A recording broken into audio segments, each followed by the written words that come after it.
જામનગર નજીક દરેડમાં જામનગર વીજ તંત્રનો માલ સામાન માટેનો સ્ટોર આવેલો છે। આ સ્ટોરમાંથી લાખો રૂપિયાની કિંમતનો એલ્યુમિનિયમ સહિતનો ભંગાર મોરબીની બે પાર્ટીને વેચવામાં આવ્યો છે। વેચાણ માટેની આ સમગ્ર પ્રક્રિયા હાથ ધરવામાં આવી ત્યારે વીજ તંત્રના આ ભંગારને નજીકના વિસ્તારમાં આવેલા અલગ અલગ 3 વેબ્રિજ ખાતે વજન કરવા માટે લઈ જવામાં આવ્યો હતો। આ સમગ્ર પ્રોસેસ દરમિયાન વીજ તંત્રના અધિકારીઓના ધ્યાનમાં એવું આવ્યું હતું કે ભંગારના વજનમાં કોઈ ગોલમાલ થઈ છે। ત્યારબાદ વીજ તંત્રના અધિકારીઓએ આ ગોલમાલ પકડી પાડી હતી અને વીજ તંત્રનો જે ભંગાર હતો તેના કરતાં 21 ટન જેટલું ઓછું વજન આ વજન કાંટા પર દર્શાવવામાં આવ્યું હતું। આ આખી છેતરપિંડી રૂપિયા 41 લાખની આસપાસ હોવાનું જાહેર થયું છે। આ અંગે વીજ તંત્રના કર્મચારી નૂર મોહમ્મદ વલીભાઈ ખીરાએ મોરબીની બે પેઢીઓ જય બાલાજી એન્ટરપ્રાઇઝ અને મેલડી એન્ટરપ્રાઇઝના ડ્રાઈવર સહિતના આરોપીઓ વિરુદ્ધ છેતરપિંડીની ફરિયાદ નોંધાવી છે। હાલમાં આ અંગે પંચકોશી બી ડિવિઝન પોલીસ ફરિયાદના અનુસંધાને તપાસ ચલાવી રહી છે। આ સમગ્ર પ્રકરણ અંગે સિટી ડીવાયએસપી ઝરવીરસિંહ ઝાલા અને વીજ તંત્રના અધિક્ષક ઇજનેર એચડી વ્યાસે આપેલી વિગતો પ્રસ્તુત છે। ટુ વ્હીલરમાં સૌથી વધુ વેચાણ ધરાવતી ટુ વ્હીલર કંપની Hero MotoCorp. Hero two wheeler કરોડો લોકોની પહેલી પસંદ બની ચૂક્યું છે।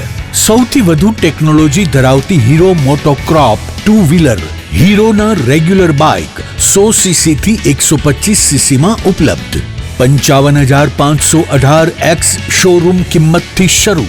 હીરોના પ્રીમિયમ બાઇક 160 સીસી થી 440 સીસી માં। પ્રીમિયમ બાઇક એક્સ શોરૂમ કિંમત 1,30,000 થી 2,49,000। હીરોના લોકપ્રિય સ્કૂટરો 110 સીસી થી 125 સીસી માં। હીરોના સ્કૂટરો એક્સ શોરૂમ કિંમત 75,000 થી 95,000 સુધી।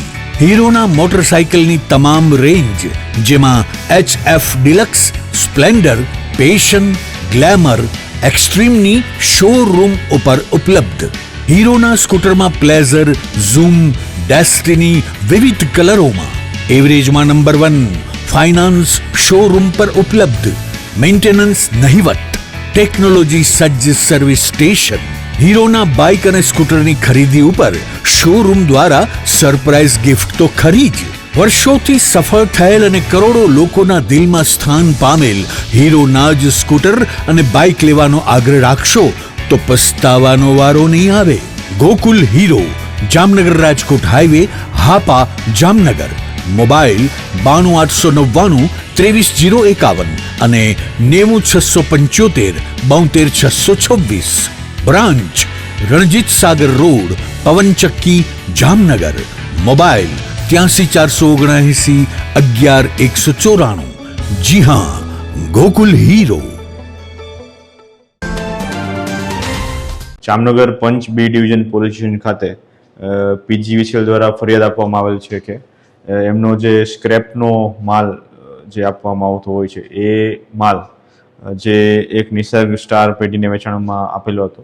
હવે તેના માટે અલગથી જય બાલાજી એન્ટરપ્રાઇઝના પ્રોપરાઇટર અને મેલડી એન્ટરપ્રાઇઝના પ્રોપરાઇટર આ બંને દ્વારા અગાઉથી એક કાવતરું રચી અને જ્યારે આ સ્ક્રેપનો માલ લઈ જવામાં આવતો હોય વેબ્રિજ ખાતે ત્યારે તેમના માણસો દ્વારા વેબ્રિજના નીચે થી રિવર્સ ચેક મારી અને જે એકચ્યુઅલ વજનમાં ઘટાડો કરી અને છેતરપિંડી કરવામાં આવેલી છે। આ છેતરપિંડીમાં કુલ જે તો વજન હતું એ 60,892 કિલોગ્રામ હતું સ્ક્રેપનું વજન, જેને એ લોકોએ રિવર્સ ચેક કરીને 42,650 કિલોગ્રામ જેટલું સ્ક્રેપ બતાવેલું હતું। આમ આના દ્વારા જે ફરિયાદી સાથે કુલ 18,242 કિલોગ્રામ એલ્યુમિનિયમ સ્ક્રેપનું છેતરપિંડી કરવામાં આવી છે, જેની કિંમત આશરે 41 લાખ જેટલી થાય છે। તો આ બંને જે પ્રોપરાઇટરશિપ છે એમના તમામ માલિકો અને એમની સાથે જે પણ તપાસમાં ખુલે એ તમામ વિરુદ્ધ પંચ બી ડિવિઝન પોલીસ સ્ટેશન વિસ્તારમાં પીજીવીસીએલ દ્વારા ફરિયાદ આપવામાં આવેલી। આ પ્રકારની ફરિયાદ અત્યારે પ્રથમ વખત આવેલી છે।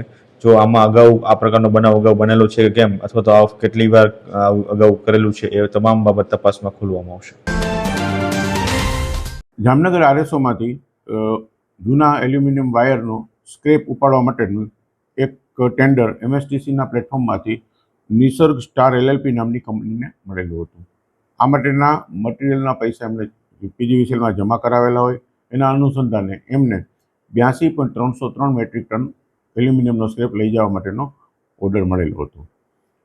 આ અનુસંધાને આ કંપની દ્વારા 5 ટ્રકથી 42.650 મેટ્રિક ટન જેટલું મટીરિયલ લઈ જવામાં આવેલું હતું. ત્યારબાદ બીજા 2 ટ્રકથી એમને મટીરિયલ લઈ જતા હતા. એ દરમિયાન એમણે આ જે વજન છે ટ્રકનું, એમાં અમારી RSOની કમિટી જે છે એ લોકોને શંકા જતાં એમણે આગળ તપાસ કરી હતી કે આ જે વજન છે વેબ્રિજ ઉપર એ 11.505 જેટલું નોંધાયું હતું. પણ આ વજન બરાબર નહીં હોવાનું ડાઉટ જતાં એમણે ફરીથી પાછું એમને વજન કરવા માટે કહ્યું હતું. આ વજનમાં આગળ તપાસ કરતા અને વેબ્રિજવાળાનો સંપર્ક કરીને બધું જાણકારી મેળવતા સ્ટોરના સ્ટાફને, કમિટીને અને વેબ્રિજવાળાને બધાને જાણકારી થઈ હતી કે વેબ્રિજના કાંટામાં સ્ક્રેપ જે લઈ જવાવાળી કંપનીઓ છે એ લોકો કોઈ ચાળા કરે છે, અટકચાળા કરે છે અને વજન છે એ ખોટું નોંધાય એવી કોઈ છેતરપિંડી કરી રહ્યા છે. આ બધું જાણમાં આવતા આ બધી વાતની વિગત છે એ અમે પોલીસને જાણ કરેલી હતી અને સ્ટોરની કમિટી અને વેબ્રિજવાળા બધાએ જે કાંઈ એમની પાસે પુરાવા હતા એ પોલીસને આપેલા હતા કે આવી રીતના જે માલસામાન લઈ જાય છે એ લોકોએ વજનમાં છેતરપિંડી કરી અને કંપનીને અને બધાને છેતરવાનો પ્રયત્ન કરેલો છે. આ બધી વસ્તુ થતાં આના ઉપર પોલીસે તાત્કાલિક તપાસ હાથ ધરી છે અને એની ઉપર આગળ કાર્યવાહી કરી રહી છે. આનાથી જે કંઈ આગળનું જેટલો ટોટલ 5 ટ્રકમાં માલ લઈ ગયા છે એમાં પણ કેટલું માલમાં કેટલું વજનમાં વધઘટ થઈ છે એનો હિસાબ કરી અને કમ્પ્લીટ એનો તારણ કાઢી અને સ્ટોરની કમિટીએ નક્કી કર્યું છે એ પ્રમાણે 41 લાખ રૂપિયાનું મટીરિયલ છે. આમાં અધિકારી સંડોવાયેલા હોય એવી કોઈ હકીકત હાલના તબક્કે છે નહીં. અધિકારીએ પોતે જ અને સ્ટાફે પોતે જ આ જે છેતરપિંડી છે એની સાથે થયેલી એને ઉજાગર કરી છે અને એમની સતર્કતા અને એમના અનુભવને કારણે જ આ વસ્તુ અમે પકડી શક્યા છીએ. પણ આમ છતાં એમની કોઈનું ઇન્વોલ્વમેન્ટ હોય તો લિટરલી કાયદાકીય રીતે એમના સામે પણ કાર્યવાહી કરવાની થશે.